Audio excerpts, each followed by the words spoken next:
Hey everybody. So my name is Bill O'Connell. I'll be chatting with you about the Chief Security Officer's perspective on cyber readiness. And a little bit of a background on me. This is my 20th year in cybersecurity. It's very exciting for me. It's a big milestone. I also feel old. But I've seen cybersecurity and resiliency in many different companies. Started off in Deloitte, doing projects for other companies, helping them get ready. Then also worked at ADP. So it was very interesting to be in kind of a software-focused space around HR payroll.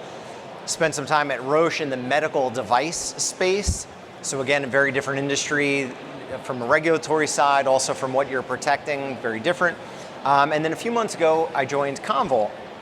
And part of the reason I was excited to give this talk is that part of what I'm explaining today is my own personal feeling about kind of why I took the role, as well as something that I think is important for everybody to share and connect on. Yeah, so in terms of the sky is falling slide, here it is. What I think is interesting though is, breaches suck.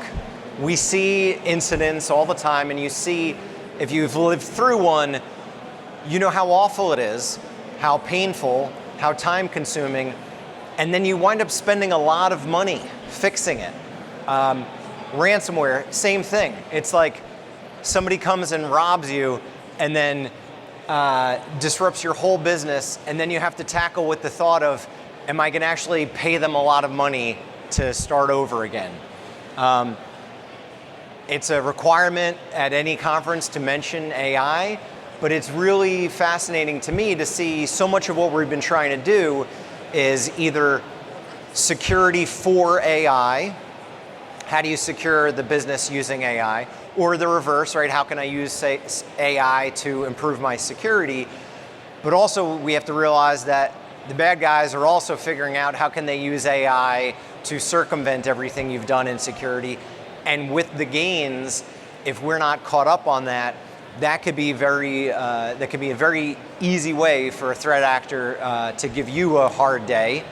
And then finally, how quick can you recover, right? And so statistics show that it usually takes companies a really long time to recover. So I don't do all the FUD for no reason. I think the important lesson there for me is when you think back to whenever you started in security, whether it's the CIA triad, right? Availability is one of the 3 core pillars. Or when you look at ISO and the business continuity focused ISO standards, or in NIST about respond and recover, in the security playbook is already a lot about resiliency, recovery, availability. Yet, if I'm being honest in my own personal kind of background, the past 5 to 10 years, I've definitely put more focus on the prevent side and the detect side. And I think, again, part of the reason I took the role was I was really interested, and I found this eye-opening to say, am I doing enough on the recovery side? So yes, there's disaster recovery in IT, and yes, we've done business continuity and BIA, business impact analysis documents, and we've tried to worry about so many different things, but have we really focused on what if there was a ransomware attack, or what if there was a very significant disruption? What would I do, and what would I do first? So that's what, for me, I think is the really important thing, not just building the wall higher, or to use a more, kind of visceral analogy, if you're a boxer, you get punched, how good do you get back up? How good are you at dealing with that situation? The boxer whose strategy is never get punched in the face is probably not going to be very successful. So my personal goal is to focus more on response and recovery, and I wanted to talk about that because, again, I think it's important as a focus, but also what does that mean? And what do you do first?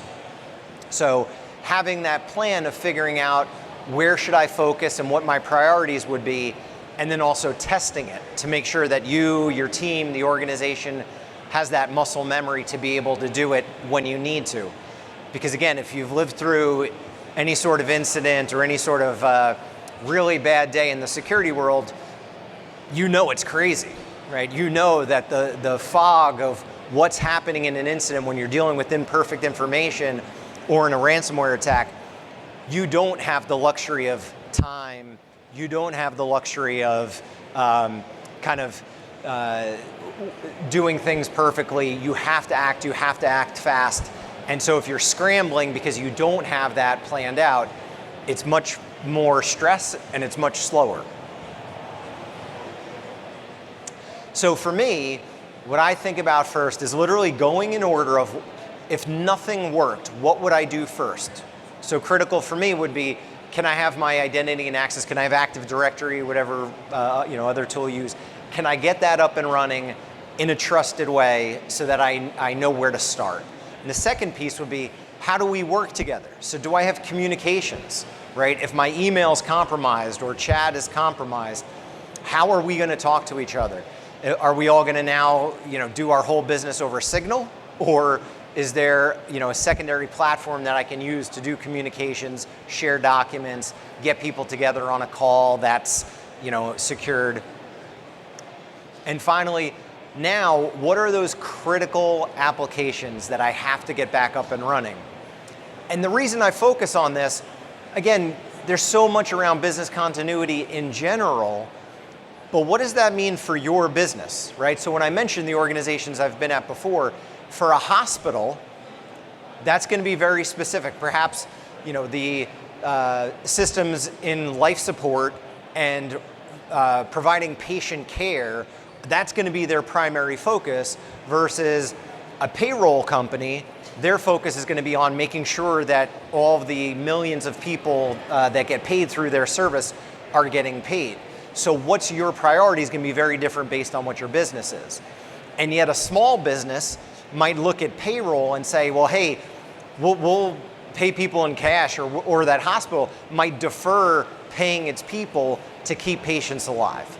So really knowing, again, in a perfect world, you could say, oh, well, we would do these 35 things.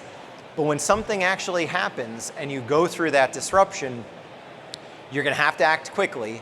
You're going to have to know what that order is, and you're not going to have time to debate. You really need to know what that plan is. So, as somebody who's not a sales guy, I love that there are things that my company is doing that you can just engage in. Like, so if you say, how would I get started? What are things I could do?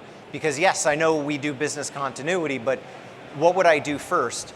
I personally was really impressed with this activity you can do called the recovery range. If you've ever done a cyber range, it's a very similar construct, but you can emulate your environment to the extent that you want to share it. You can then role play situations where you're seeing the services, the workloads, the things that you really use in your organization, and you can actually test it. So it's not just a tabletop exercise where you're talking through something, but you can actually see, can I recover this? When I try, does it work? What did I get wrong? What should I do differently the next time? So it's a way that you can actually see, am I ready for this? And so you still need to do all those other activities like the business impact analysis, tabletop exercises if they're done right.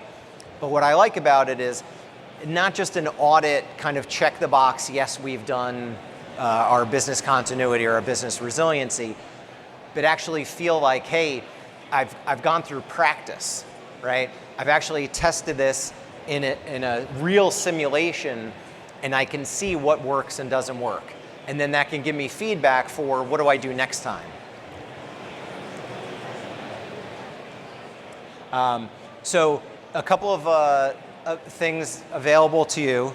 I talk way too fast. A couple of things available to you if you're interested in doing that recovery assessment, if you're interested in learning about the recovery range, or of course, how to access us in the AWS marketplace. here are some opportunities for you.